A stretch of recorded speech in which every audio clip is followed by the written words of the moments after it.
Nobody cares about soccer in the United States. Oh, scratch that. The US might just be a dark horse at the 2022 World Cup, so is the country still terrible at soccer?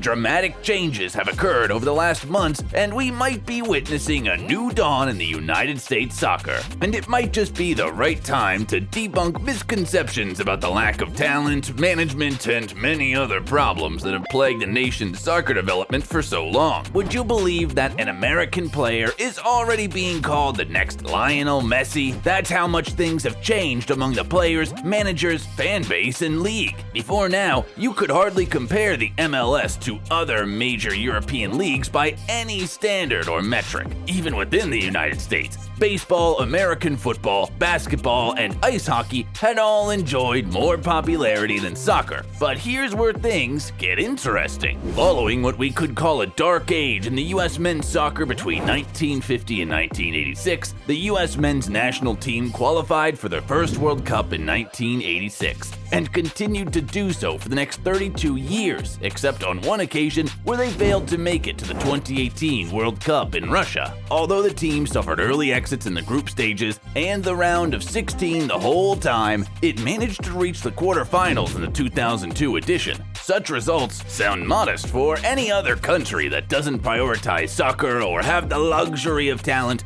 but with a population of more than 325 million people from different nationalities and ethnicities, it's nothing but a failure.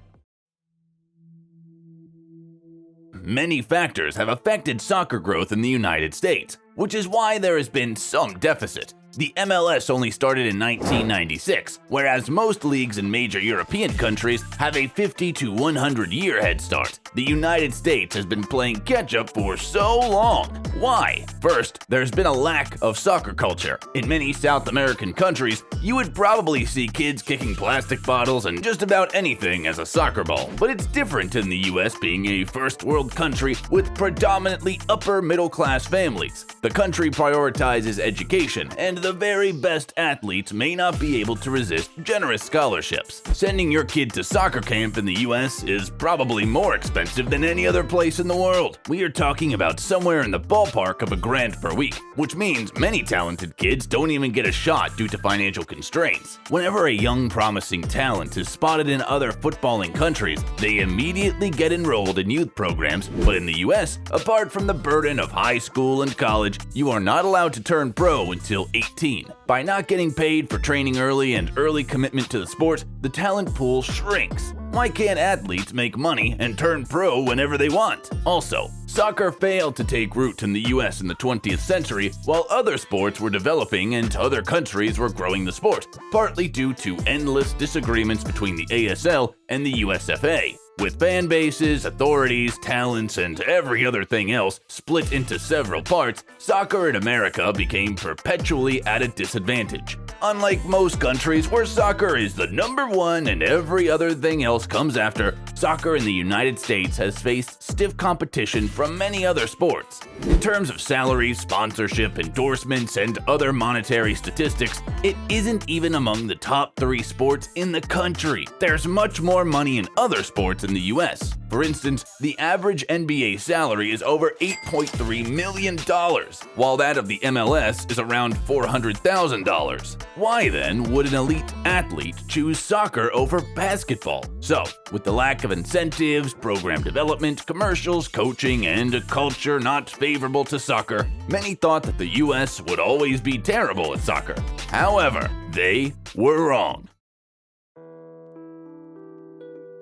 The change didn't start just today. In 1972, after the passage of Title IX legislation, public high schools and colleges were required to create women's teams in a sport if they were offering men's teams. Fast forward to 20 years later, in 1991, the US women's national team would be winning the first of its 4 World Cups so far. 4 World Cups, 4 Olympic gold medals, 9 CONCACAF Gold Cups, medals in every tournament from 1991 to 2015, and a #1 ranking for more than 13 years. Women's soccer in the US should be getting much more recognition.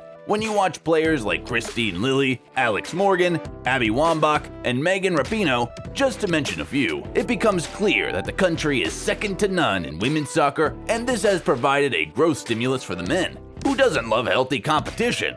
For men's soccer, the MLS has experienced a 27% rise in interest, according to Nielsen research. The average attendance at MLS games is now over 20,000.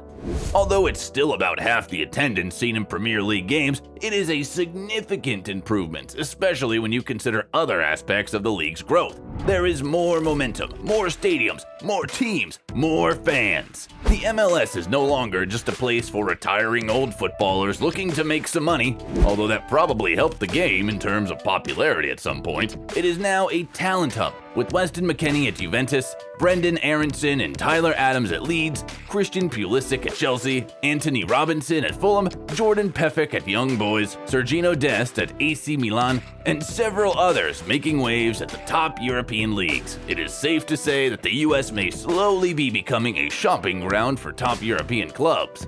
Although you can't compare US soccer academies to those at Ajax, Barcelona, and Arsenal, there is more trust in the process of developing talent. It is nice to see young players from the US thriving on the biggest stages in Europe, thanks to ever-growing youth academies. These players have become trailblazers and are inspiring more and more people in the country to show what they've got. What's even more exciting is that most of these players are less than 25 and still have their careers ahead of them. If they manage to stay injury-free, they could play soccer at the highest level for another 10 years and will further stimulate a positive feedback mechanism that will inspire more kids and teenagers. But it's not just the players. We have a manager in the Premier League, Jesse Marsh, who is extremely interested in developing American players. What's more, we even have a club owner and a chairman, American businessman Todd Bowley, who could facilitate the development of more talent in his capacity as Chelsea's owner. From a fringe sport to becoming on the verge of mainstream, producing promising youngsters playing key roles at the biggest clubs in the world, the future of US soccer has never been so bright. All eyes will be on the country when it hosts the 2026 World Game with Canada and Mexico. But before then, don't be too surprised if the team goes really far in this upcoming World Cup. And imagine what could happen if somehow the stars align and the teams win the 2022 World Cup. Still not yet a soccer powerhouse like Brazil, Spain, and Germany, there's more to come. According to the national team's manager, Gregg, the dramatic improvement in US soccer is a direct result of two things: the creation of the developing academy about 15 years ago, and investment from MLS owners. This is only the beginning, and we are just starting to see the returns on investment. Yet another reason for the turn of events could be the wake-up call that followed the 2018 embarrassment of missing out on World Cup qualification. Such a reality check in the men's national team could have kick-started the change that we are happy to see now. With everyone writing the US off, it was only natural that there would be an empathetic response to the criticisms. Sometimes a step back is all that is needed to power through the hurdles ahead. Put all these factors together, and you have a renaissance in American soccer. Soccer in the United States has enjoyed more recognition and promotion thanks to various high-level partnerships. Not there yet, but definitely no longer terrible. It's only a matter of time before this growth and development translates into international success on the pitch for the men's team. Truth be said, not all countries can excel in every sport, but the United States has shown that it can compete on the biggest stages of soccer. Still, there is much work to be done. No pressure though.